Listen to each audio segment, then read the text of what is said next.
Hey, what's up guys? So today we're going to be talking about this new card that got posted on the official Konami website in the OCG. This is Denkou Sekka. It's a Light Thunder level 4 1700 attack, 1000 defense. And its effect is that it cannot be special summoned. If you control no set spell or trap cards, neither player can set spell or trap cards or activate set spell trap cards that are on the field. So what that comes down to is it can shut down a lot of different decks, and it can also allow you to establish control for that one turn that you need to get that one powerful monster out, which would be something like Judgment Dragon. That'd be an excellent example because pretty simple concept. You summon this card, your opponent can't activate any spell trap cards unless they're going to get rid of this card immediately. You're going to get out a Judgment Dragon that is 100% safe against the back row. Obviously things like Effect Bearer, Herald of Orange Light can still stop it, but for the most part you're going to summon this card, you're going to go ahead and blow up the board, and then you'll be able to basically get a Judgment Dragon out really safe. So I think some players will be interested in perhaps trying that out in Lightsworn.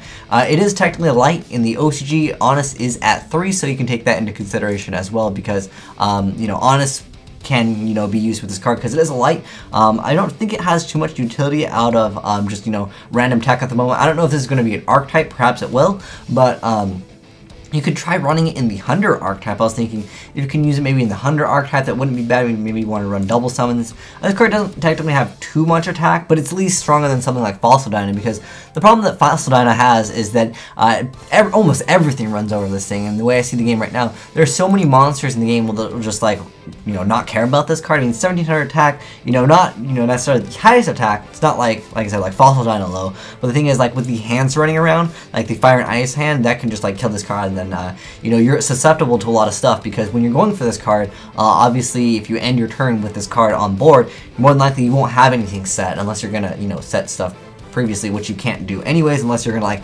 breakthrough skill this card. I figured I'd mention this because someone will probably actually try it. If you really want to get out this card and also have back row, you can actually negate this card's effect, and obviously you have to have chalice that you can activate from your hand, or a breakthrough skill it is in the graveyard, because you can't activate set cards and you can't set them anyways. But if in the graveyard, you can go banish the breakthrough skill, negate its effect, then you can go ahead and set everything, maybe negate its effect again, flip up an anti-spell fragrance, flip up a Vanity's Emptiness, activate a Burden of Mind. You could probably get around to doing that, but I don't think it's going to be very consistent on being able to pull off those huge extensive combos, because at that point, if you have that much heart of the cards, you might as well have been playing Exodia. But nonetheless, I feel like it has a little bit of potential. It also can shut down certain decks. I mean, the hand trap trick to artifact deck obviously won't lose to it, but a deck that has pure artifacts, could you imagine just go ahead and go a normal summon? What do they do at that point? Because if they're playing pure artifacts, they can't set them, and then on top of that, what do? They can't set any of their, the card that brings out the moral attack. You can't do anything at this point.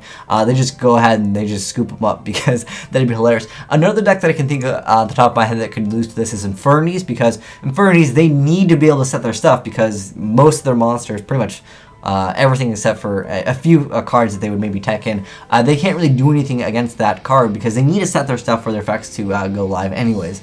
But nonetheless, like I said, I think this card has a little bit of potential. We just got to figure out what decks can really utilize this, or how we can actually make this card OP. Now, it can't be special summoned, so that's why I was thinking the Hunter archetype might be able to pick this up.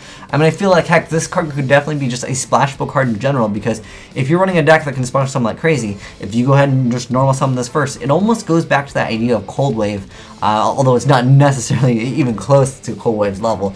But the thing is, you're going to be able to establish a lot of control for that one turn, and potentially in the future, they won't be able to set any traps. Obviously, Dark Hole can still be a rebuttal to this, and like I said, it leaves you susceptible. So I guess you can look at it like a little bit of a risk, a little bit of a reward in that aspect. But let me know, guys, what decks would you actually try this card in, or what combos can you actually use with this card? Like I said, I think a really quick one would be summon it and then go for your powerful play in Yu-Gi-Oh. But anyways, let me know what your thoughts are on this card. But thanks for watching, guys. Azneyes signing out.